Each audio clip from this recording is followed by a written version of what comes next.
50,000 రూపాయలు కేంద్ర ప్రభుత్వం ఇచ్చింది. 30,000 రూపాయలు ఎన్ఆర్జీఎస్ కింద తీసుకొని కేంద్ర ప్రభుత్వం డబ్బులతోనే ఆ రోజు ఈ కథ నడిపారు తప్ప రాష్ట్ర ప్రభుత్వం నుంచి ఒక్క పైసా ఖర్చు పెట్టలేదు. ఒకవేళ ఖర్చు పెట్టమంటే చెప్పండి.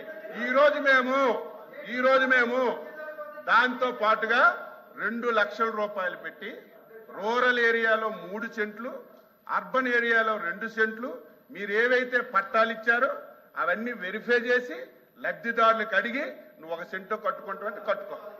నువ్వు కట్టుకోవు నాకు 3 సెంట్లు కావాలని అడిగితే వాళ్ళకు 3 సెంట్లు ఇచ్చి 2 లక్షల రూపాయలు ఇల్లుకు మంజూరు చేసి అందులో ఎస్సీ ఎస్టీ బీసీలు అయితే అదనంగా 50,000 ఇచ్చి ఈరోజు ఇల్లు కట్టాలని మేము ఒక మంచి ఆలోచనతో వెళ్తుంటే మరి మీకు చెప్పండి 2019-24 కేంద్ర ప్రభుత్వం ఇచ్చిన డబ్బులు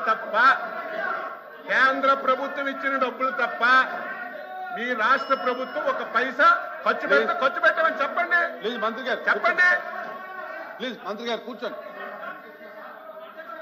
ఎల్ఓపి గారు. అధ్యక్ష, మినిస్టర్ గారు, అగ్రికల్చర్ మినిస్టర్ గారు మాట్లాడినప్పుడు 14-19లో ఎవరైతే కట్టుకున్న లబ్ధిదారులు ఉన్నారో వాళ్ళు 19-24లో వాళ్ళకి వచ్చి ఒక బిల్లు కూడా ఇవ్వలేదనే విషయాన్ని సచివాలయం విషయాన్ని చెప్పారు అధ్యక్ష. అది రికార్డులో ఉంది. అది వాస్తవం కాదు అధ్యక్ష. ఎవరైతే 14-19లో ప్రభుత్వంతో ఎవరైతే శాంక్షన్ చేసి అర్హులైన లబ్ధిదారులు ఉన్నారో వాళ్ళందరికీ ఇచ్చారు అధ్యక్ష. ఎవరైతే కాకుండా అర్హత లేని వాళ్ళు ఎవరైతే కట్టుకొని మాకు బిల్లు ఇవ్వాలని అక్రమంగా ఇవ్వాలని చెప్పని ఎవరైతే అడిగారో వాళ్ళకి మాత్రమే ప్రభుత్వం ఆపింది అధ్యక్ష. ఇది వాస్తవం. ఆయనకి మనసాక్షిగా తెలుసు, మాకు తెలుసు అధ్యక్ష. గ్రామాల్లోనూ కానీ ఉన్న రాజకీయ లబ్ధి కోసం, రాజకీయ ఆలోచన కోసం కట్టుకోకంటే ప్రభుత్వాన్ని ఇచ్చిమంటే ప్రభుత్వం ఇది కంటిన్యూ ప్రాసెస్ అధ్యక్ష. ఎవరైనా సార్ మీరైనా మేమైనా ఆ రోజు మీరు ఉన్నారు. ఇప్పుడు ఇది హౌసింగ్ మినిస్టర్ గారు చేస్తున్నారు. ఆయన కూడా ఉన్నారు.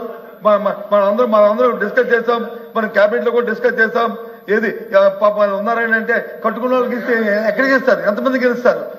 అది వాస్తవంగా ఉన్న అక్కడ ఉన్న ప్రాక్టికల్ తప్ప ప్రభుత్వం వచ్చి దురుద్దేశంతోనో లేకపోతే రాజకీయ కక్షతోనో నేను చూశాను అధ్యక్ష. తమరు వచ్చి సమయం ఒక 5 నిమిషాలు, ఒక 2 నిమిషాలు